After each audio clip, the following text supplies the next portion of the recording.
Look, most people think that following Jesus is easy and that if you just believe, then only good things will come your way. But what if I told you that's not true?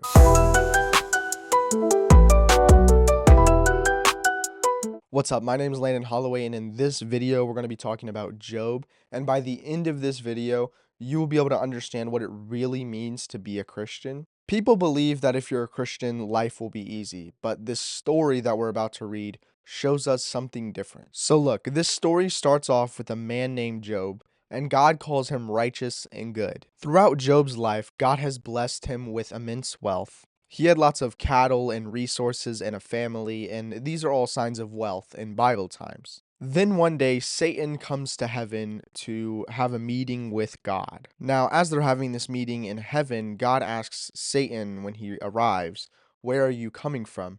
And you may ask, why would God need to ask this question? He's all knowing. But this is basically God letting us know what the devil's up to in his free time, because remember, God has given Satan dominion over the earth. And so you can probably assume that Satan is probably down on earth, tempting people and spreading evil the best way he can. Now, during this meeting with God and Satan, God says to Satan, "Have you seen my servant Job? For he is blameless and he turns away from evil." So basically, at this point, God's just like, I dare you to try to test Job because I'm saying he is blameless in my eyes, and I don't think he's going to do what you think he's going to do. So go ahead and test him. And during this whole discussion with God, Satan says, "Well, why would this man not fear you? You've given him everything." Then Satan says to God, "If you take all the things you've given to Job and you take them away, then he will fear your name no more and he will curse you." So God responds by saying, "Well, here, I will let you test Job. You can take anything you want away from him, but the one thing you cannot do is take his life." So what did the devil do? The devil took away his children, his servants, his cattle, and all one by one, he took away all the blessings that God had given to Job and destroyed them. And well, long story short, Job gave up on God because of this. So I'm kidding. What happens next is actually super inspiring because Job shaves his head, rips apart his clothing, falls on his hands and knees, and he worships God. That's crazy. Now, look, after all this crazy stuff has happened, Satan returns to heaven again for another meeting. And this time, God says basically, like, "See, I told you he wouldn't fold. He's still sticking with it." And God's like, "You took everything from him, and yet he still stayed afloat, like I told you." And so, what's Satan's response? Well, he doesn't know when to quit. And he tells God, and he says, "Well, you only let me touch on every other part. You only let me take his possessions, his family, and stuff like that away. You never let me mess with his health. If you let me mess with his health, he will for sure curse your name and leave you." And then God's sitting there still confident, and he's like, "All right, bet you can take his health, but still you cannot kill him. So you can make him sick, but you cannot kill him." And the Bible paints a very descriptive picture of how bad Job's health actually was. Basically, it's like if you're in a game and you're at 1 HP, but like let's just say you can feel the pain of that 1 HP. It's gonna hurt, bro. It's gonna be so painful because you're at the one more shot and you're gone. But this is where he's just keeping Job this whole time. Through this sickness, he's at 1 HP and he can just feel all the pain. And look, if you're at 1 HP and you can feel all the pain, all you gotta do is return to lobby, right? And see, that's what Job did. Okay? He returned to the lobby. Oh, brother, this guy stinks! So now that's not really what happened. But what really happened was Job's wife basically said, "God's not there for us," and everything like this. And then Job responds to her by saying, "God has given us things. Why can he also not take those things?" And so then while Job is at 1 HP this whole time and he's suffering like crazy, like none of us can understand. And then his friends come along. And what do? He has all these friends and they just start bashing him, basically telling him, "You must have did something wrong for God to put you through all this crap." And to be honest, everything they were saying was unjustified and they had no reason to be saying such things because they didn't know anything.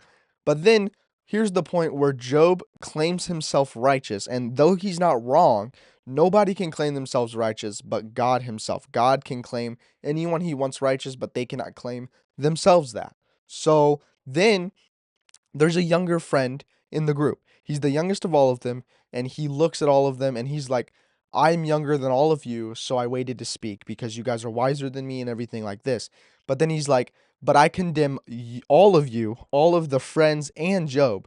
He says all the friends, they're saying stuff they're not understanding about, and then looks over to Job and says, you cannot claim yourself righteous. Only God has the power to do that. Only God can claim you righteous or not. And so he condemns everybody. The youngest one in the group condemns all these older people than them. Now, look, I want to talk to all my Christian teens. There's this stereotype that we get pushed onto us from other generations, from what their kids did or what they did, and what they did as teenagers gets pushed onto us, and this is how we should act. And the types of things that are pushed on us are like being reckless, wanting to party, wanting to drink and do drugs, or that we don't have enough knowledge to be able to do anything or be able to have any input in anything in our generation. And to be honest, guys, we're literally fitting that stereotype because we'll sit here and we'll be like, well, no one thinks we're worth anything and that we just do all this dumb stuff, so I'm going to do this dumb stuff. So being all these things, well, they're easy. But being a Christian teen and saying, I'm not going to let the culture define what my age group does or how we act or what we're able to do. And instead, I'm going to be the change for my generation. I'm going to do the things that older people say I can't do or other people say that I'm supposed to do. And I'm going to change and I'm going to do what I want to do as a Christian teen. And I'm going to do what Jesus wants my age group to do. And that's the hard thing. It's not easy. It's hard. And then we'll come around on Judgment Day and God will be like, well, why'd you do all these things? And you'll be like, well, because they said I wasn't enough, that I couldn't do it, that I was too young to do it. Say you die as a teenager right now. What are you going to say to God? Is it that they said that I wasn't ready, so I just did the things that they say that we normally do? God will judge you the same as he judges every other older person who tells you you're too young for something. So when they tell you you're not enough, and then God will respond with, well, I said you are enough. So why are you going to listen to them over me? Do you care about them over me? Job is the perfect example of what we should be as Christians, as teenagers, as anything. How about in a world that brings us down on our knees 24/7? How about when we're down on our knees, we praise and worship God for the challenge and the fact that he's trying to bring us closer to him? Because no matter what you lose, money, family, popularity, any of those things, this is not the destination. This is the journey into the destination. So in the end, the ultimate destination is with God. And so today I encourage you to not be what the world says you are, but to be what God says you are. Send this to 2 other Christian teens just to remind them who they are in Jesus. If you had any personal takeaways from the story of Job that you've read recently or want to share with anyone, type it down in the comments and I would love to respond to it. Remember, Jesus did not call us to comfort. He called us to follow him no matter what the world throws at us.